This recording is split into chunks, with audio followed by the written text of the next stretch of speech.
स्वागत है हमारे चैनल द बड़ा सोल में। हर रविवार हम आपके लिए लाते हैं भगवान बुद्ध के जीवन की वह यात्रा जिसने न केवल उनके अस्तित्व को बदल दिया बल्कि पूरे विश्व को एक नई दिशा दी। पिछले अध्याय में हमने देखा कि कैसे सिद्धार्थ गौतम ने बोधि वृक्ष के नीचे घोर तप और ध्यान के पश्चात परम ज्ञान को प्राप्त किया और बुद्ध बने। आज का अध्याय उस क्षण को उजागर करता है जब बुद्ध को ज्ञान तो प्राप्त हो चुका था, परंतु अब उनके सामने एक और संघर्ष था। क्या इस ज्ञान को संसार के साथ बांटना चाहिए या नहीं? निर्वाण की अवस्था प्राप्त करने के बाद बुद्ध 7 दिन तक मौन रहे। वह बोधि वृक्ष के नीचे बैठे अपने अनुभव को आत्मसात करते हुए। उनके मन में शांति थी, पर भीतर एक और मंथन चल रहा था। यह ज्ञान इतना गहरा, इतना सूक्ष्म था कि उन्होंने सोचा, क्या संसार इसे समझ भी पाएगा? क्या लोग इतने तैयार हैं कि इस परम सत्य को ग्रहण कर सकें? उनके मन में विचार आया, यह सत्य अत्यंत कठिन है। इसे केवल वही समझ सकते हैं जिनका मन शांत है, जिनमें विवेक है। अधिकतर लोग तो तृष्णा, मोह और अहंकार में डूबे हैं। उन्हें यह मार्ग कठिन और जटिल लगेगा। फिर क्या लाभ इस ज्ञान को बताने का? बुद्ध का मन इस द्वंद्व में फंसा रहा। वे सोचते, मैंने जो देखा है, अनुभव किया है, वह शब्दों में बांधना असंभव है। अगर कोई इसे ग्रहण न कर सका तो वह भ्रम में पड़ सकता है। क्या यह ठीक होगा? इसी मनस्थिति में बुद्ध ने एकांत में ध्यान लगाया। वे साक्षी बनकर अपने विचारों को देखने लगे। तभी ब्रह्मा सहमपति, ब्रह्मलोक के देवता उनके पास प्रकट हुए। उन्होंने बुद्ध से निवेदन किया, हे तथागत, कृपया अपने ज्ञान को संसार के साथ बांटिए। बहुत से प्राणी ऐसे हैं जिनके नेत्रों में थोड़ी ही धूल है। वे सत्य को सुनने और समझने के लिए तैयार हैं। यदि आप उन्हें मार्ग नहीं दिखाएंगे तो वे अंधकार में ही भटकते रहेंगे।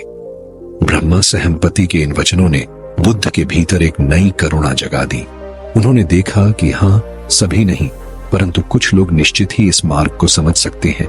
उनका उद्धार संभव है, और यदि कुछ का भी उद्धार हो सकता है तो यह प्रयास आवश्यक है। बुद्ध ने निर्णय लिया, वे अब उपदेश देंगे। वे अपना अनुभव, अपना ज्ञान, वह सत्य जो उन्होंने स्वयं देखा है, उसे साझा करेंगे। यह निर्णय लेना आसान नहीं था। ज्ञान को बांटना एक जिम्मेदारी थी। बुद्ध जानते थे कि कुछ लोग उनका उपहास करेंगे, कुछ विरोध करेंगे, परंतु अब वह केवल एक आत्मा नहीं रहे, वह संपूर्ण मानवता के शिक्षक बन चुके थे। निर्णय लेने के बाद बुद्ध ने गहरे ध्यान में प्रवेश किया। उन्होंने पूरे ब्रह्मांड की स्थिति को देखा। कितने लोग अज्ञान में हैं, कितने भ्रम में हैं, और कितने लोग ऐसे हैं जिनमें थोड़ा सा प्रयास करने पर चेतना जाग सकती है। उन्होंने यह भी देखा कि लोग अलग अलग प्रकृति के हैं। कुछ में दया है, कुछ में बुद्धि है, तो कुछ में धैर्य। यदि मार्ग को सरल और सहज रूप में समझाया जाए तो कई लोग लाभान्वित हो सकते हैं। इस विचार के साथ उन्होंने अपनी पहली शिक्षाओं की योजना बनाई। वे सोचने लगे कि किस भाषा और शैली में ज्ञान दिया जाए ताकि सामान्य जन भी उसे समझ सके। बुद्ध जानते थे कि ज्ञान को केवल शब्दों में नहीं, बल्कि उदाहरणों, दृष्टांतों और सरल संवाद में बांटना चाहिए। उन्होंने सोचा कि वे उपदेशों को कहानी के रूप में कहेंगे ताकि लोगों को उसे समझना और जीवन में उतारना सरल हो। बुद्ध ने सोचा, किसे सबसे पहले उपदेश दिया जाए? उन्हें स्मरण आया अपने 2 पूर्व साधक गण, अलार कालाम और उद्दक रामपुत्र। परंतु ध्यान लगाने पर उन्हें ज्ञात हुआ कि वे दोनों इस संसार को छोड़ चुके हैं। अब बुद्ध का ध्यान गया उन 5 भिक्षुओं की ओर जो वर्षों पूर्व उनके साथ तपस्या करते थे और जिन्होंने उन्हें छोड़ दिया था जब उन्होंने मध्य मार्ग अपनाया था। बुद्ध ने सोचा, ये 5 मेरे साथ साधना में थे, हो सकता है अब वे इस सत्य को समझ सके। उन्होंने निश्चय किया कि वे उन्हें ही सबसे पहले उपदेश देंगे। वे उस समय वाराणसी के समीप ऋषिपत्तन सारनाथ में थे। बुद्ध पैदल ही बोधगया से वहां की यात्रा पर निकल पड़े। यह यात्रा भी एक साधना थी। रास्ते में वे कई गांवों से गुजरे। लोगों ने उनके चेहरे पर अद्भुत तेज देखा। उनकी शांति ने लोगों को आकर्षित किया, पर बुद्ध मौन रहे। उन्होंने अपने पहले उपदेश के लिए स्थान और समय निश्चित कर लिया था। इस यात्रा के दौरान बुद्ध ने अनेक विचारों को व्यवस्थित किया। उन्होंने देखा कि ज्ञान केवल उपदेश नहीं है, यह एक बीज है जो यदि सही भूमि में बोया जाए तो वह वृक्ष बनता है। उन्होंने सोचा, कि यदि वे कुछ लोगों में भी यह बीज बो सकें तो वह कई पीढ़ियों तक फल देगा। उन्होंने मार्ग की रूपरेखा तैयार की।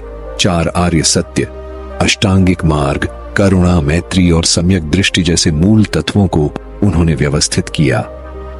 सारनाथ पहुंचने पर जब उन 5 भिक्षुओं ने बुद्ध को आते देखा तो वे आपस में बोले, यह वही सिद्धार्थ है जिसने तपस्या छोड़ दी थी, हमें इसकी बात नहीं सुननी चाहिए।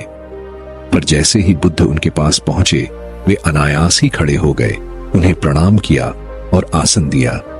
बुद्ध के चेहरे का तेज, उनकी दृष्टि की गहराई और वाणी की मधुरता ने सब कुछ बदल दिया था। यह वही क्षण था जब संसार को धर्म चक्र प्रवर्तन की शुरुआत मिली। बुद्ध ने उन्हें 4 आर्य सत्य और अष्टांगिक मार्ग समझाया। उन्होंने बताया कि दुख है, उसका कारण है, उसका अंत संभव है और उस अंत का एक मार्ग है। यह उपदेश इतना प्रभावशाली था कि उन 5 में से एक, कौंडिन्य, ने तुरंत ही धर्म की दृष्टि प्राप्त कर ली। वह बुद्ध के पहले शिष्य बने। यही था वह क्षण जब बुद्ध ने केवल एक साधक से एक मार्गदर्शक का रूप ले लिया। वे अब शिक्षक थे, संसार के, समय के और सत्य के। उन्होंने संसार को यह दिखाया कि सत्य को केवल जानना पर्याप्त नहीं, उसे साझा करना भी एक महान कर्तव्य है। तो मित्रों, यह थी वह कथा जब बुद्ध ने ज्ञान प्राप्ति के बाद पहली बार धर्म को संसार में प्रवाहित करने का निर्णय लिया। यह केवल एक प्रवचन नहीं था, यह संपूर्ण मानवता को अंधकार से प्रकाश की ओर ले जाने की शुरुआत थी। अगले अध्याय में हम जानेंगे कि उन्होंने सारनाथ में क्या उपदेश दिया और कैसे उनका यह ज्ञान धीरे धीरे पूरे भारतवर्ष में फैलने लगा। तब तक जुड़े रहिए हमारे चैनल द बुडा सोल के साथ। हर रविवार हम मिलेंगे बुद्ध की आध्यात्मिक यात्रा की नई कहानी के साथ। नमो बुद्धाय।